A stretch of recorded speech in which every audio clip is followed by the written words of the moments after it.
This podcast is produced by Passion Nerdly in association with the Nerds Domain and our parent network, the Southgate Media Group. This podcast could not exist without their support or from support by Patreons like you. For more information on how you can get involved, visit PassionNerdly.com. I remember stories from when I was younger. Tales of when the Empire grew vengeful and hunted the clans to the point of extinction. There were masters of deception, spies without equal, warriors of extraordinary ability. This is the legend of a brave few who fought to change the course of history and end the time of woe and terror. Our story begins at the Wooden Dojo.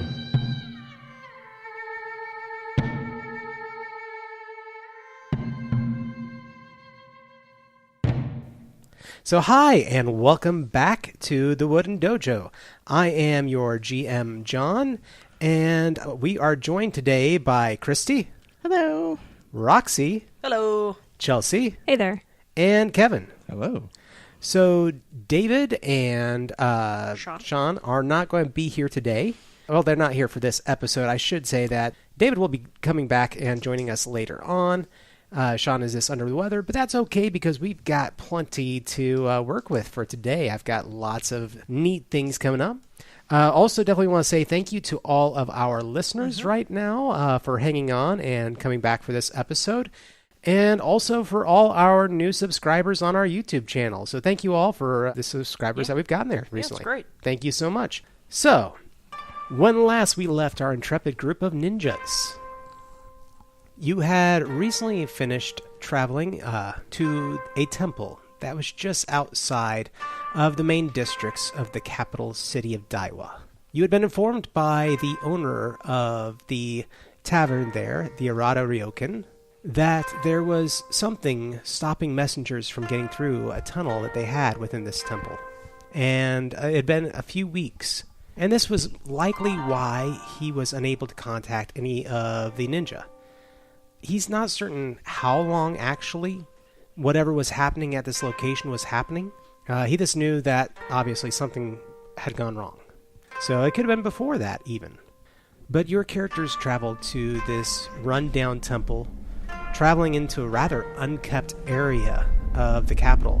Crossed into the barrier wall of this section of the city. It was very unkept. A lot of the trees and greenery overgrown. It had kind of a very dark sense to the entire area. A lot of foreboding sounds and everything else. Nobody else was around. There were a lot of rumors of this part of town that there were ghosts or monsters here. Tall tales, legends of the area, nothing really solid. But as you started to approach this structure, a couple things hit you. Of course, there was odd sounds from the building itself and laughter that you could hear.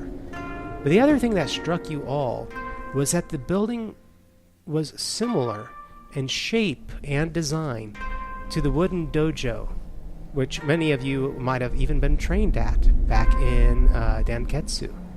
So a strange little parallel between the two locations. The dojo in Danketsu being revered and the center of town and kind of this point of life, treated with the greatest respect. And yet here this structure is run down and ramshackled, covered in dust, darkness surrounding it, people avoiding it. As you approach, you hear all these strange mechanical sounds. And your team, opens the doors going in, discovers a very odd scene. There is a large human, although for a moment there was a question if that was the case. But this large man with an even larger sword, whose name you have discovered was Ito, and he was oftentimes called the Ogre. And he, with a very strange laughter, was watching a performance of marionettes. Kind of floating around the room. But these were not just marionettes. They were people. You could see that they were supported and wrapped up and kept in these cables as they moved about the room, their limbs kind of flopping at their sides unless the cable demanded that they do something, at which point they would act in a certain way. The team entered into combat against Ito. All the while, we had one of our characters, I believe it was Akemi. I climbed up the that was to the rafters or to the attic area, loft area. So. Yeah, but you ended up shimmying up, and you ended up taking on an engineer in the top sections of this building. I did, yes. You were all triumphant. Akemi getting in a shot and knocking the engineer back and into the mechanisms of his machine that was controlling the marionettes, strangling the life from him, what little was left. At the same time, it was Sannosuke. We're going to have that problem again. All over, people. Please forgive me. It's been so long since we've done this. Sannosuke, who ended up doing this massive attack versus Ito. This almost unnatural full strength of what he could do in combat was unleashed on this individual, and his opponent just ended up crumbling before him. All the while him yelling and screaming in rage. He knew that this Ito was an executioner, and in his time in captivity he himself had been tortured by executioners. So there was all this pent-up rage and emotion. And this is the scene where you all find yourselves. You have managed to save, of course, the marionettes. Different members of the team had cut them down using their shuriken or other methods, knocking them from their wires. So you have now on the floor pulled the different measures of safety away from the combat. You have 15 people in different states. Okay. During this point, I'm going to go ahead and let everyone know that I believe it is Kentaro, who's played by Sean, who's not here. He notices that in the midst of this, a few of the individuals who had been marionettes must have been kept in captivity long enough that they have died. And he begins to take them outside to bury them.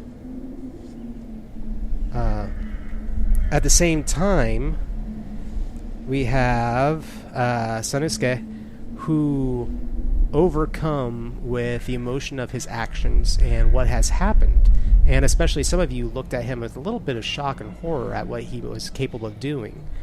Yeah. He kind of withdraws into himself and says, I'll meet you back at the Aradas, and departs.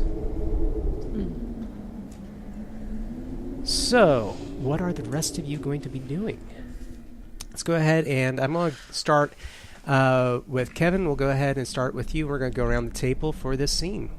Okay. So what is your character going to be doing now? I'd like to go to these, to the prisoners and try and talk to them.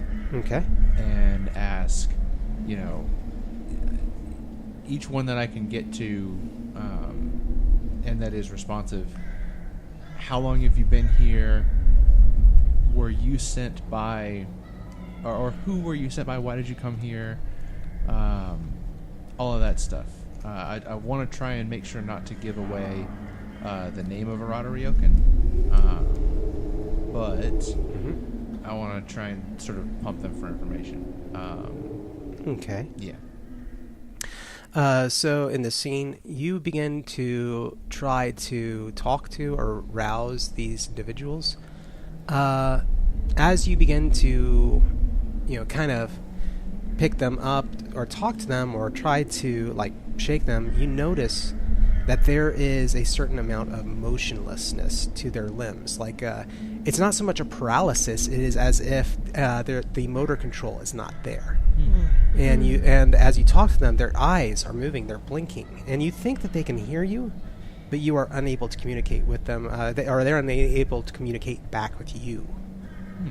So that's what's... we're going to pause there for a second so we get a good intro for everybody. So, Chelsey, what is your character, Taya, going to be doing?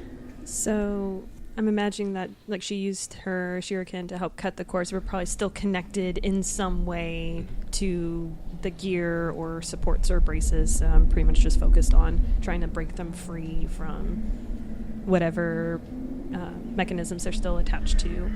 Okay. Just trying to free them up. All right.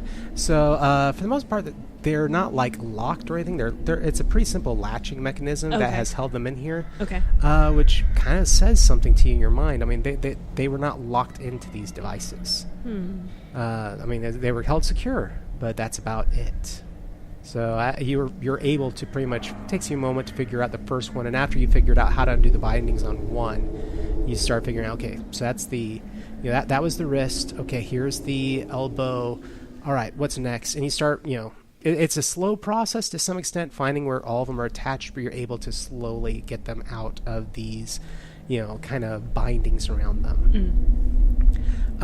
So, Roxy, with your character Akemi, you are up above in the rafters, up where the specialist, whose name was Asa Yoshiaki.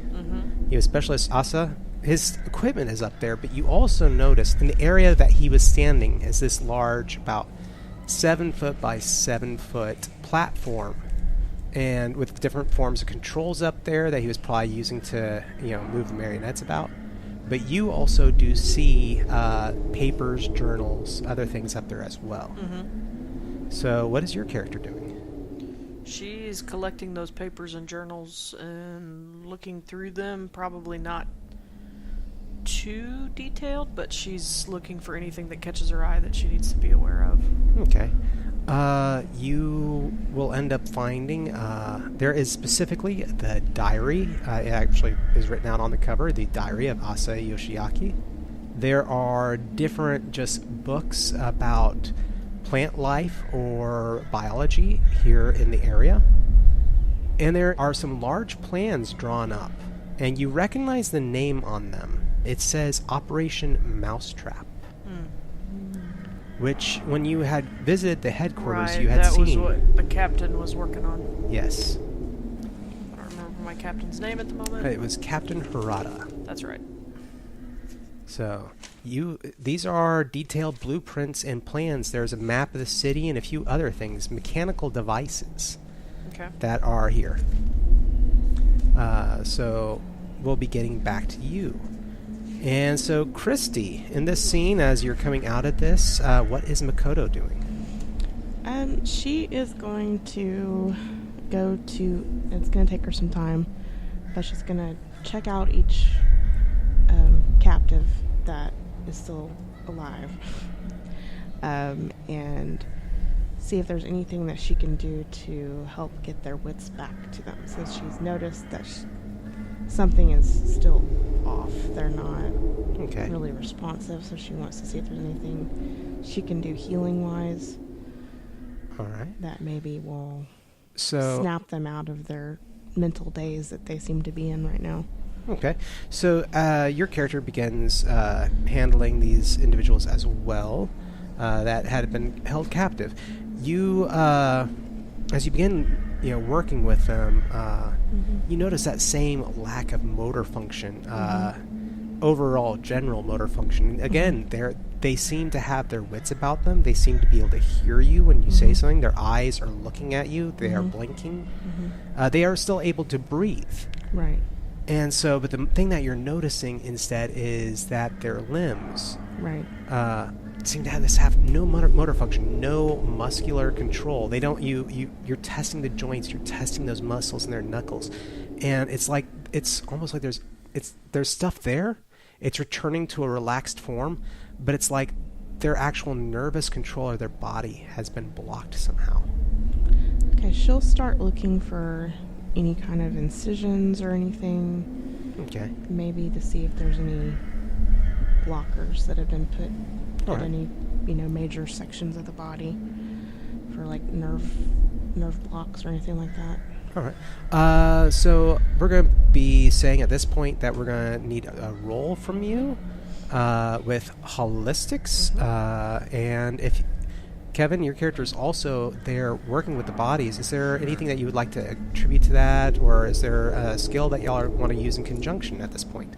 It's either that or, Makoto can go ahead and just do the test herself in some way, but this is an opportunity to combine your skills. What if I use like persuade? I mean, I'm talking to him. Maybe I've come up with a Did they do anything to you medically? All right, so once for yes, twice yeah. For no. Okay. So let's go ahead and we can go for that. So I think I only need 2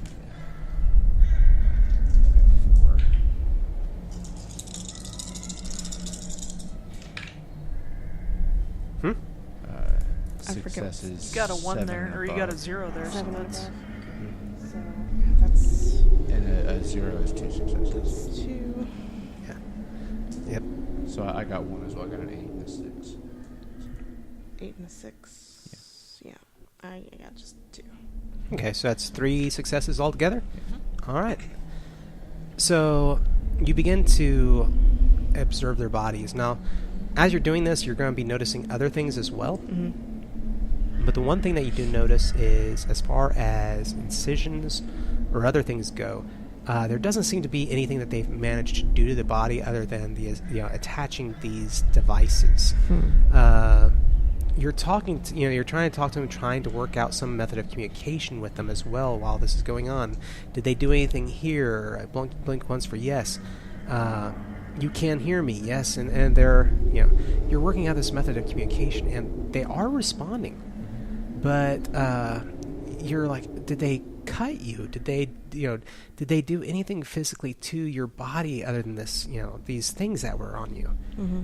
And they're this like, there seems to be this shocked look of silence to them. They're this like, I mean, their eyes are looking pleadingly at you, as if they're not even sure of the answer of that. They don't. You aren't finding anything though. So let's go ahead and while you're doing this, let's go ahead and do some holistics because you are doing something that has to do with medical knowledge. Yes. And at the same time, I'm really feeling like a little bit of concentration is needed. So let's do some discipline in there.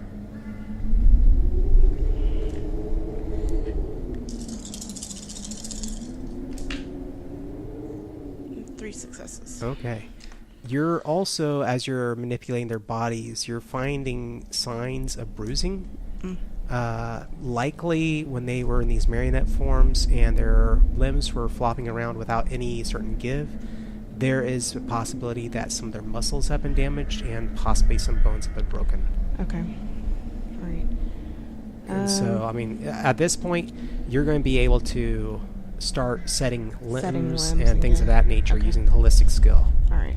So, for our listeners and everyone else, when it comes to healing in this game, outside of supernatural healing, a person who has the holistics skill can begin to try to heal points slowly, and they can also use their holistic skill to set limbs, at least fixing a major condition once per game or once per session on that person. Right. And so it's an opportunity to utilize those kind of skills in a very physical way, because a lot of other games, you don't get the opportunity to use your skills to actually heal someone. Right. It's usually done through magic. Now, of course, your character at the same time is... from which clan are you? A bamboo herbalist. So you also should have the opportunity to have other things that can assist in this. Right. Let's see. So, well, if you want to, while you're looking through with that, I can talk to Roxy here about some stuff as you're going through those books. So, as Akemi is looking through all these things, you do come across the diary of Asa Yoshiaki. Mm-hmm. It is probably the most well-kept book up here, or a piece of paper in general, this collection of these notes and other things. It's been treated, obviously, with a bit of reverence that would lead you to believe this specialist was kind of full of himself. Mm-hmm. Obviously, he thought a great deal about his opinion. But you begin to sort through this diary, just flipping pages, looking at different things. And it becomes obvious to you as you're doing this that this book is almost a litany of the Imperial Army's most devious plans. You see things, really odd things, like there is listing of a mission of almost mythical nature in your thoughts, to seek a phoenix egg, said to have mystical powers allowing them to bend reality and the sources of ki to their own will. Interesting. And you read about death squads. And this is rather disturbing to you because this specialist wrote essentially this playful game of words with this, where he basically writes out death squads of drug dissidents to destroy dissension. As you're going through all this, I mean, it's just very bizarre, but you get to near the back, and this is pretty much, you were trying to thumb back to that point to get to it, and you start reading a few things. One of them, it begins off, I can't believe that Captain Harada has asked me to babysit this lumbering fool, Ito. But according to Harada, this will have a big part in the plans of the apparition of Mousetrap. And of course, this will give me opportunity to test out my own mechanizations. You flip a few more pages, and he talks about testing a new poison. The first opportunity that we had to check this poison was in a village of those who believed to be dissenters and aligned with ninjas.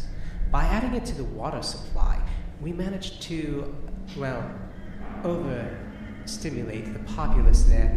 It should have only paralyzed them, at least in theory, but unfortunately, too much was added by the common soldiers, and even their hearts stopped beating.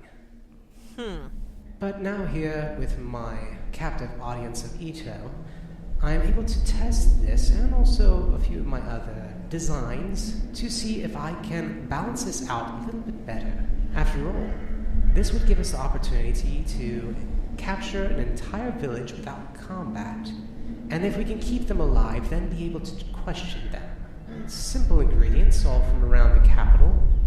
But, Captain Harada, if you are currently reading my diary again, do not think that I will allow you to have a list of my ingredients where you can find it. You will not steal my glory or my creations from me, period. As you continue to read, he begins to explain something even more devious. So, for the Project Mousetrap, it seems that I am to escort Ito to the duel. Well, Captain Harada, in all his glory, has managed to figure out a way to ensure that certain badges arrive at those we believe were aligned with ninjas. So they will end up at a very specific seating spot, where then I will be able to, if all goes well, release Ito upon them, and he will be able to wipe out the majority of the ninja supporters. Before, of course, one of the duelists will likely jump down and remove him from being a thorn in my side anymore. So, in the end, of course, ninja supporters will die. The duel will end, ensuring that two of the greatest warriors of the Empire are both alive and not one of them eliminated, and at the same time, Ito will be gone. All the training as an executioner has destroyed his mind too far, and we fear that he is no longer going to be of use to any of us. Of course, this does raise an interesting question. I wonder if the Emperor knows of Captain Harada's plan. Fun and fascinating altogether. Going back to the people on the floor while you were reading all that. So, I'm going to go ahead and start around from the other end. Cristi, is there anything in particular that you are doing at this point? For the survivors that are left, for the ones that seem to be worse off for wear, that seem to be in a lot more pain, I will do soothing touch on them to help eliminate pain and any broken bones they may have. Okay. So, for those who don't know, so soothing touch is one of the parts of the herbalist, and Yes. it is a power. It does require ki, so you will need to do your test for that. If you do not pass your test, what is the drawback? I think this falls under Caring Hands. Okay.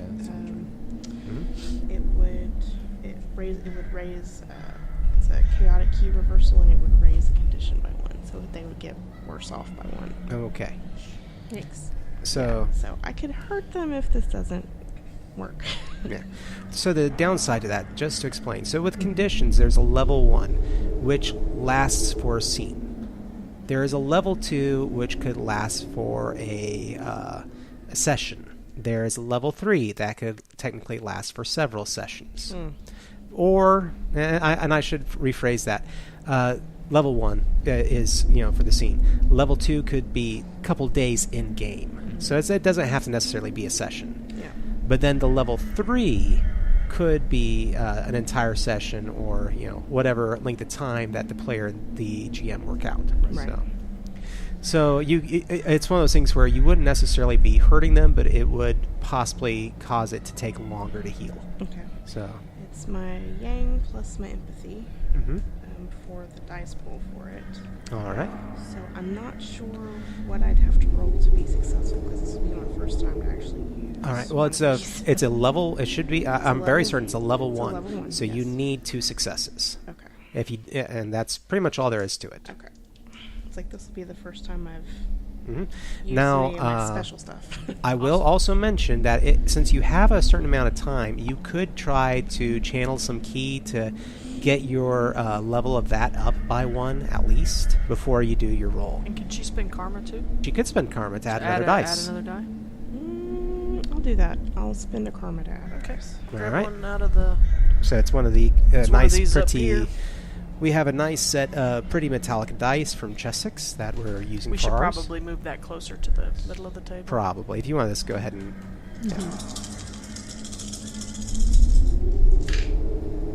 Two successes. Excellent. Okay. Nice. So, do you want to describe how the key moves around you? Because it is usually a visual element. Or it's something that affects the senses that people in the area are going to know that you are doing something jutsu-y.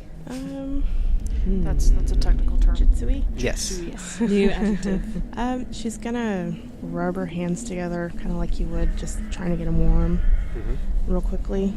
And then it's when she takes her hands apart, I guess you could see the key kind of expanding from her hands. And then she would take the part of the body from the person that's injured and then just kind of start pulling her hands down the length of it to kind of knit the bone together as she goes down. Okay. Awesome. I like that. That was a cool description. So go ahead and I'm feeling good. Go put that back in the karma pool because I liked it.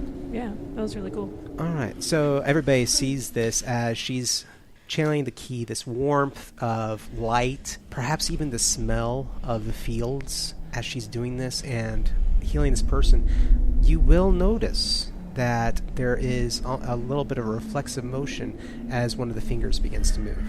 So think almost a person who's been in a coma or a paralysis victim starting to regain feeling. So there is that opportunity. As y'all are watching this, is Taya or Kinnojo going to be doing anything?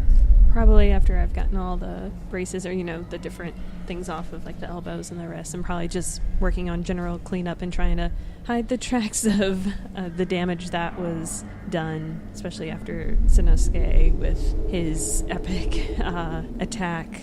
Just trying to kind of clean some stuff up so if people come back later, it's not as obvious that we were here. That something was here, sure, but not that we were here. Okay. What about Kinnojo? Kinnojo, once he sees that the people aren't really up for talking, that's sort of his wheelhouse, so he's going to leave the medicine to Makoto, and he is going to try to find the entrance to the passage, because it's the passage out of town from here. Yes, it is. So let me try and find that somewhere. All right. So what skills would you be using for that? I mean, I'm guessing perception, but what else? How are you going about trying to find this entrance to a tunnel? I'm just going to, kick at the floorboards and knock on the walls, see if I can find any spots that look like they're supposed to be secret doors that open up or anything. So maybe... So if you're looking at things, the structure itself, it would probably be a crafts, because this is something that's been made. Sure. All yeah, right. I'll do a crafts perception roll. 3 successes. 3 out of successes. 4 dice. Wow. Nice. All right. Now, the main thing that really kind of has affected this place, and the fact that this tunnel hasn't been found, is really nobody was looking for it. But in fact, as you get closer to Ito's body, which at some point Kentaro is going to be coming in and solemnly, with actual reverence, moving this individual's body out to be buried. But you notice, you hear an odd sound where some blood is dripping through the floorboards. It's one of those things that you almost didn't notice it, but it sounds like something hitting stone rather than hitting dirt. Okay. And you pull back a floorboard with a little bit of ease, sliding it down a bit, and underneath there's about 2 feet, a foot and a half to 2 feet worth of space between the floorboards of the structure and the ground below. But at this location, you see that there are stone steps descending away, as if this has been, this is not just a common tunnel somebody dug and put up a whole bunch of boards. This is something that actually had a structure and a greater purpose to it at one time, and it looks old. Okay. Well, good. So we know the way out. So Okay. if we want to maybe get these people out of town or something, we could maybe try that. I don't relish carrying these people, but maybe once they come around. Yeah, well, there are 15 people here. I mean, that's the thing that Yeah. altogether, and we're going to say that actually minus the few that unfortunately were here in captivity for too long, we'll say that was only about 3 people. So there are still 12 people to be saved. Okay. Yeah. And it's going to take some time and probably rest in order for Makoto to get everyone taken care of enough to where they're ambulatory. Right. So, altogether now, you are all in the same scene with the information and the things that you know. How is this going to go down from here, guys? Are you going to be sharing what you found for Akemi? Yeah, I'm gonna... There's a safer way down than the way that I came up, right? Yeah, you actually There are managed to stairs or find... something. You find a rope ladder up here that you can just toss over the edge and climb down. Well, I'm gonna gather up everything that I can.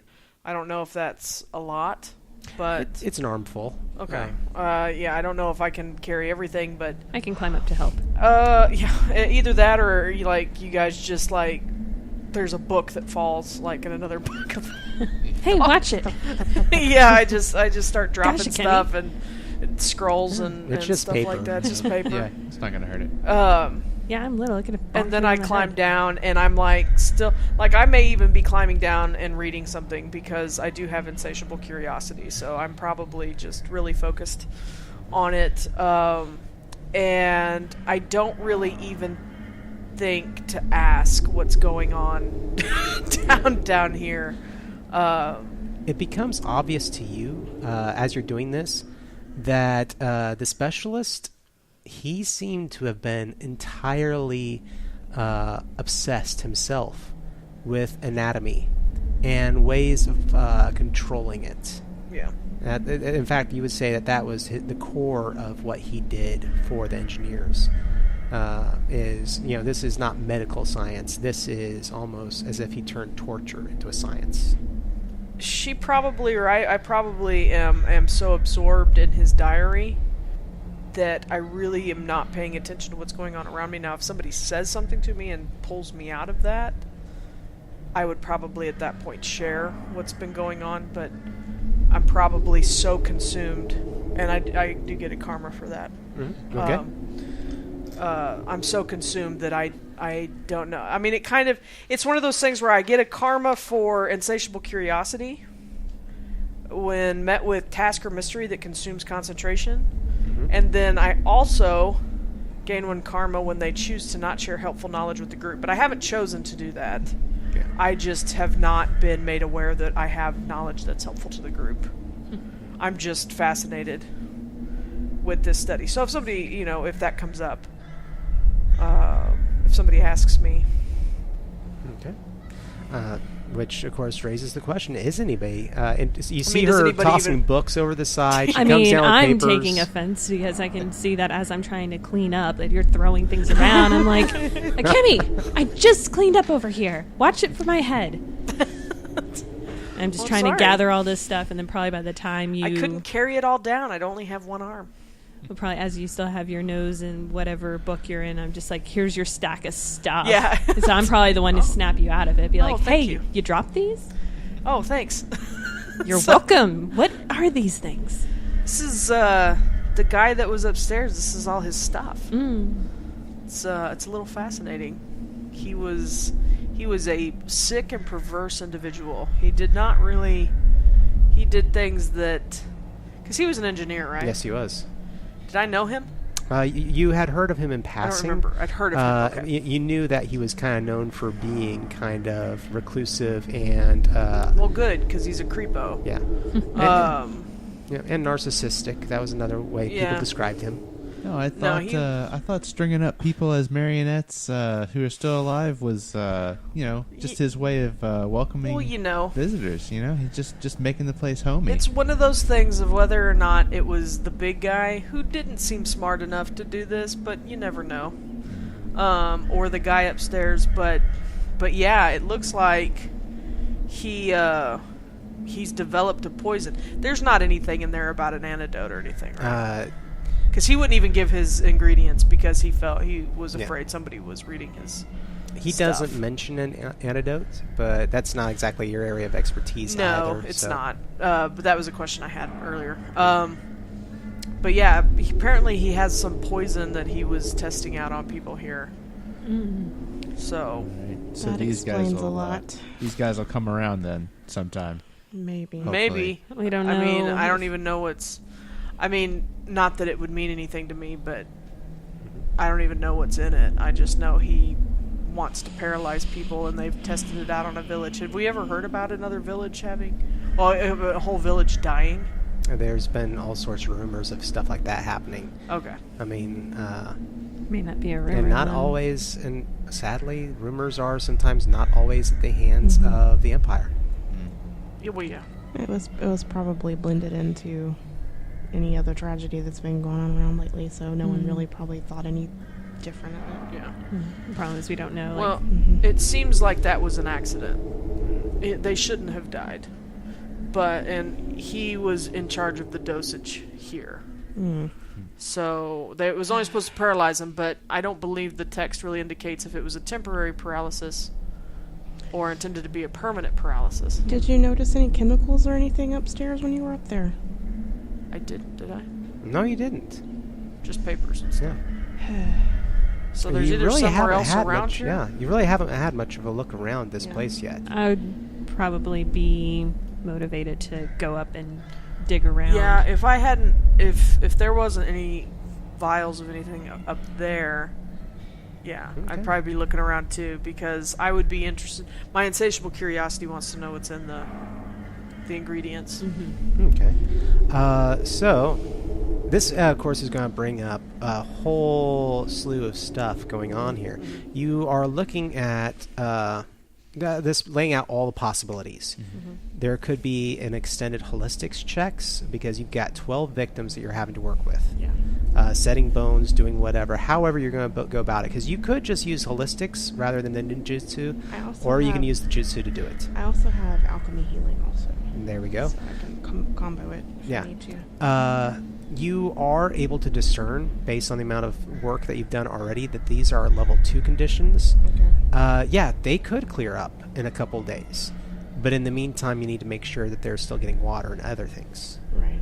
Yeah, can we try to dribble some water in their mouth and see if they swallow it, or... You are able to do that. Okay. Obviously, using your jutsu, like I said, would reduce the time overall. But of course, that'll bring up a whole nother slew of questions in just a moment. Other things that are possible at this point. I'm just going to toss this out because this is stuff that everybody's learning. You could create an antidote if you go about it right, finding whatever it was, and figuring out what it would take to naturally break it down. That's kind of what I was thinking. We need to look around for, see if there's anything. There is the question of, you could use standard toxin purging techniques, and that would be another way. I mean, these are all ways that lead us to a problem, and that is, in whatever the outcome is, you're going to have 12 people that know what happened here. And I'm just going to put that on the table for everyone. All right? Yeah. Because I do have another sky skill that I can use to eliminate poison conditions, if it is a poison, but we don't know for sure.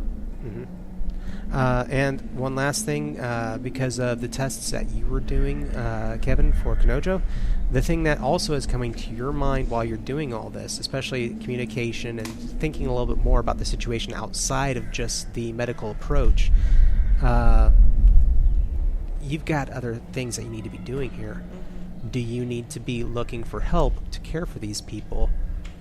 And at the same time, you the see people, looking at all these people, victims, whatever. Some of them are commoners. A few of the women have markings as if they may have been geishas from one of the, from basically the pleasure district of the town. Mm-hmm. And you're like, okay, who are the messengers? Right. Looking at all these people, who works for Rada? Right. And so, yeah, there are all sorts of questions that I think are coming up at this point.